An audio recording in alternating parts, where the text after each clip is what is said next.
各位朋友，大家好，今天我们要探讨一个在日常生活中常常困扰我们的现象。我们对某些人或事产生看不惯或不喜欢的情感，可能来自于多种原因，包括心理学层面的价值观冲突、过去经历、投射效应，以及灵性层面的累世因果和灵魂契约。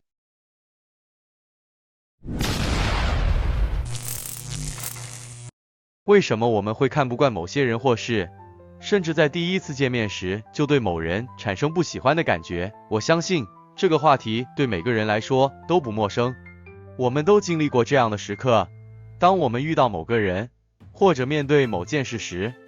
内心突然涌现出一种莫名的反感，这种情绪往往让人困惑，也让我们不禁思考，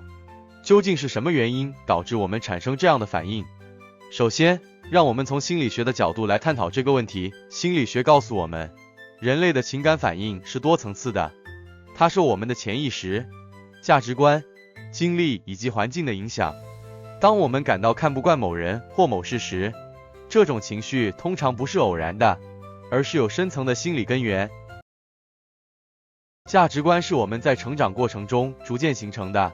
这些价值观塑造了我们对世界的看法和行为方式。当我们遇到一个人的行为或言语与我们的核心价值观发生冲突时，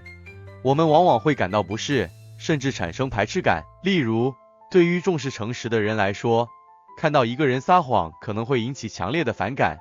因为这触碰到了他们内心深处的道德底线。这种价值观的冲突在生活中是普遍存在的，无论是在职场、家庭还是社交场合，我们都可能会遇到与自己价值观相左的人或事。这时，了解这种冲突背后的原因，有助于我们更好地处理情绪，避免冲动反应，并且在必要时采取适当的应对措施。当我们意识到这一点时，可以选择与对方进行开放的交流，试着理解他们的观点，这或许能减少因价值观冲突带来的紧张情绪。除了价值观，过去的经历也是我们情感反应的重要来源。我们的脑海中储存着许多过去的记忆，这些记忆影响着我们对新事物的感知和反应。当我们看到一个人或一件事让我们想起过去的负面经历时，潜意识会启动防卫机制，让我们感到不安或反感。例如，如果你曾经被某种类型的人欺骗过，那么再次遇到类似的人时，你可能会不自觉地产生警惕和排斥的情绪。这种反应有时候并不完全符合现实，但它是我们自我保护的一部分。理解这一点，有助于我们在面对这类情况时，更加理性地看待和处理，不让过去的阴影影响我们当下的判断。当你感受到这种情绪时，不妨问问自己，这种反应是基于当下的事实，还是源于过去的经历？这样的自我反思有助于我们突破过去的束缚，更自由地面对现在。期待与现实的落差。另一个常见的情况是，我们对某人或某事抱有一定的期待，然而当这些期待未能实现时，我们可能会感到失望，甚至转而对这个人或事物产生反感。这种现象在我们的生活中随处可见，无论是对朋友、家人还是同事，我们往往会在内心建立起一种预期，而当这些预期未能达成时，我们的情绪会受到影响。举个例子，如果你期待某个朋友在困难时支持你，但他却没有出现，这种落差可能会让你感到失望，进而对这个朋友产生不满，甚至疏远他。在这种情况下，我们需要意识到，期待与现实之间的差距是情感反应的重要驱动力，学会调整自己的期望值，并对他人的行为持更宽容的态度，能帮助我们减少这种负面情绪的产生。理解他人的局限性，并接受每个人都有可能无法满足我们期望的时刻，这是一种成熟的情感应对方式。投射效应是心理学中的一个重要概念，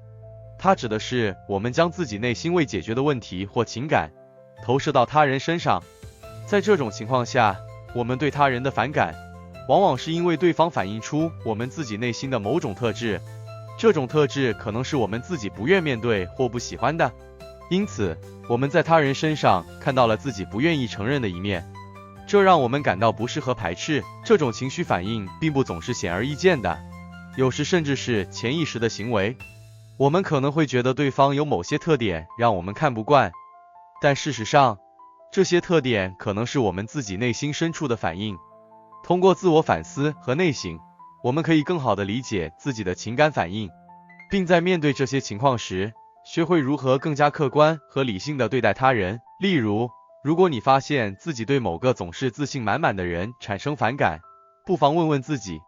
是否因为我内心深处渴望这种自信？这样的思考方式能帮助我们化解内心的矛盾，并以更宽容的态度对待他人。除了个人的心理因素，群体压力和社会比较也是我们看不惯某些人或事的常见原因。我们生活在社会中，不可避免的会受到周围人的影响。当我们身处某个群体时，该群体的价值观、规范和期望会对我们的行为和情感产生深远的影响。如果这个群体对某个人或某件事抱有负面的看法，我们可能会不自觉地接受这种看法，即使自己并没有深入了解过那个人或事。此外，社会比较也是一个重要的因素。我们常常会不自觉地将自己与他人进行比较，无论是在外表、成就还是生活方式上。如果我们感觉到他人在某些方面优于自己，这种比较可能会激发嫉妒或自卑，进而让我们对这些人产生不喜欢的情感。这种情况下，我们需要提醒自己，每个人都有自己的成长路径和生活方式，无需与他人进行无谓的比较，接受自己的独特性，并尊重他人的不同。这将帮助我们减少因群体压力或社会比较带来的负面情绪。当我们能够欣赏他人的成就，而不是将其视为威胁时，我们的内心会变得更加平和。在第一次见面时，如果我们对某个陌生人产生了不喜欢的感觉，这可能是我们的心理防御机制在起作用。当我们遇到一个新的人时，我们的内心会本能地对其进行快速评估，这是为了保护自己免受潜在的伤害。如果对方的某些特征或行为让我们感到威胁或不安，我们的防御机制会让我们产生排斥感，以避免可能的危险。这种防御机制在某些情况下是必要的，特别是在我们需要迅速做出判断时。然而，它也可能让我们错过与对方建立更深入联系的机会。因此，在面对这种情况时，我们应该尝试放慢脚步，给自己和对方一个机会去了解彼此，而不是仅凭第一印象做出决定。当你感受到这种防御性的不喜欢时，不妨多给对方一些时间，或许你会发现，他们其实比你想象的更值得认识。除了心理学的解释，我们也可以从灵性或宗教的角度来探讨这个问题。在某些灵性传统中，累世因果被认为是我们今生情感反应的一个重要来源。这种观点认为，我们的灵魂在过去的多个世纪中经历了不同的生命和关系，这些经历会影响我们在今生中的感受和反应。具体来说，如果我们在过去世与某人有过不愉快的经历，这些未解决的情感或业力可能会在今生再次浮现，即使我们在今生中对这些过去的记忆毫无印象。这种累世因果的影响仍然可能让我们在第一次见面时对某人产生不喜欢的感觉。这种灵性解释提供了一种更为深层次的视角，帮助我们理解为什么有时候我们会对素未谋面的人产生强烈的情感反应。从累世因果的角度来看，这可能是因为我们与这个人的灵魂在过去世有过纠葛，这些纠葛未被解决或平息，于是转化为今生的情感反应。灵魂契约是另一个灵性观点，认为我们在投生之前，灵魂已经决定了今生将会遇到哪些人，经历哪些事件。这些契约往往包含了需要我们学习或解决的课题，因此当我们在今生遇到某些人时，即使只是初次见面，我们也可能感受到一种强烈的情感反应，无论是喜欢还是不喜欢。在这种观点下，第一次见面时的不喜欢可能是灵魂契约的一部分，提醒我们这个人对我们的灵性成长有重要意义。这可能意味着我们与这个人有着需要解决的过去纠葛，或者他将在未来的某个时间点对我们的生命产生深远影响。能量学说则提供了一个与灵魂契约相关的解释。根据这种学说，我们每个人都有自己的能量频率，而有时候我们对某个人的排斥感可能来自于彼此能量频率的不协调。这种能量的不协调，可能让我们在第一次见面时就对某人产生反感，这也是过去式的能量交互在今生的表现。在这里，我们可以尝试将心理学与灵性观点整合起来，以全面理解为什么我们会看不惯某些人或事，或在第一次见面时就对某人产生不喜欢的情感。心理学给我们提供了有关价值观、过去经历、投射效应等理性的解释，而灵性观点则让我们看到更深层次的因果关系，这些都可能共同作用，影响我们的情感反应。理解这些原因有助于我们更好地管理自己的情绪，避免因为一时的感觉而错失与他人建立联系的机会。同时，这也提醒我们要对他人和世界保持开放的心态，因为我们的感受并非总是准确的，有时它们只是我们内心世界或过去经历的投射。我们应该思考如何更好地面对这些情感反应。首先，自我反思是关键。我们应该尝试分析自己为什么会对某个人或事物产生不喜欢的情感，这是否是由于我们内心的投射、过去的经历，还是灵性上的累世因果？这种反思有助于我们更深入地了解自己，也能帮助我们更好地处理这些情感。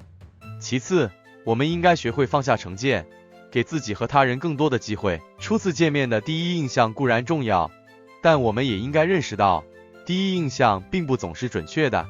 有时候，当我们深入了解一个人后，会发现对方与我们想象的截然不同，这也是我们成长和学习的一部分。最后，培养同理心和宽容心是减少看不惯和不喜欢情绪的重要方法。当我们能够站在他人的角度，理解他们的背景和行为时，我们更容易放下自己的成见，与他人建立更深的连结。这种同理心不仅能够改善我们的人际关系，也能让我们在面对未知或不熟悉的人和事时，保持更加平和的心态。理解这些原因，不仅有助于我们更好地管理情绪，还能帮助我们在生活中建立更和谐的人际关系，并以更开放的态度面对未来的挑战。谢谢大家。非常感谢您的观赏，喜欢我们的影片，欢迎开启好运4重奏，点赞、分享、订阅以及开启提醒小铃铛。感谢您的观赏，我们下次再见。